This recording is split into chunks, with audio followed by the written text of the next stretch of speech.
Hello YouTube and welcome to my review of Spider-Man and Wolverine #1. We're going to get into spoilers, so if you don't want to be spoiled, here's your warning. Let's take a look at the creative team. The writer is Mark Guggenheim and the artist is Carrie Andrews. The story opens up with Logan smashing what seems to be robots, but not sure because some of them have teeth, so not really sure. And we find out that Logan is in Berlin, Germany to meet up with Bill Branscombe, a spy who appears to be a new character in Marvel Comics. Logan and Bill exchange hellos, and Bill explains that he has a mission for Logan. There's a master list of true identities of every undercover agent and their families called the Janus Directory out in the wild, and if it falls into the wrong hands, it could be deadly. Logan wants to know why he should care, and Bill shows him some of the intel, including women and children who could be in trouble. Cut to New York City a week later, and we see Spider-Man swinging his way to a date with his girlfriend Shay. And of course, Peter is late. Peter finally arrives, and Shay and him trade barbs about his punctuality. Shay wants to know if he's got these traits from his parents, who Peter never talks about. Peter explains that his parents were secret agents killed in the line of duty, which Shay thinks is a joke and part of Peter's humor to cover things up. Just then, Logan arrives and insists that Peter come with him immediately. Peter tries to reason with Logan, but eventually goes off with him, leaving Shay in the lurch again. Cut to Queens, and we see Spider-Man and Wolverine now in full costume and an abandoned S.H.I.E.L.D. helicarrier.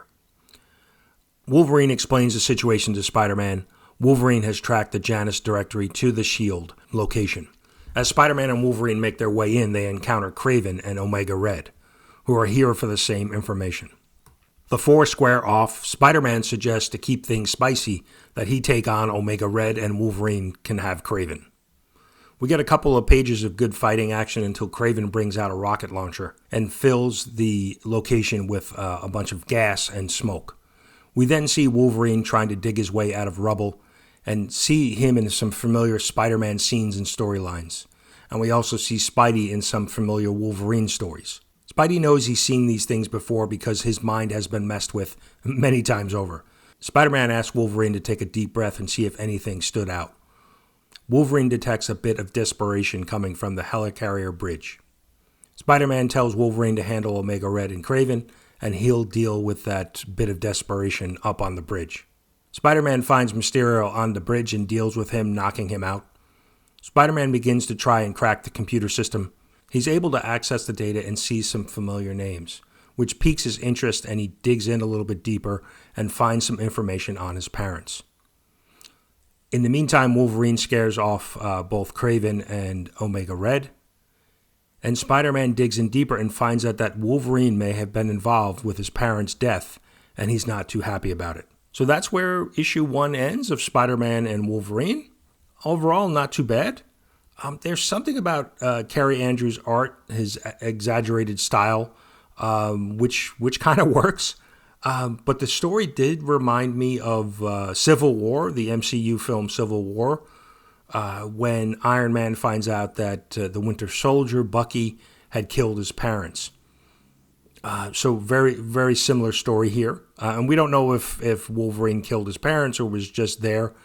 It's an interesting twist, and as a Spidey fan, I'm all for expanding Peter's, parents' backstory and learning a little bit more about them. So we're going to give this book a rating. We typically rate stories on a 5 webhead rating system, 5 being the best and 1 being the worst. And we'll include Wolverine's claws in this one too. And we're going to rate this 3 webheads and 3 claws out of 5. So looking forward to issue 2. And let me know down in the comments if you've read this, what did you think? And if you're not, what did you think of the review? Hopefully you found it helpful. And thanks for watching. Peter tries to reason with Logan. Edit. Peter tries to reason with Logan. Edit.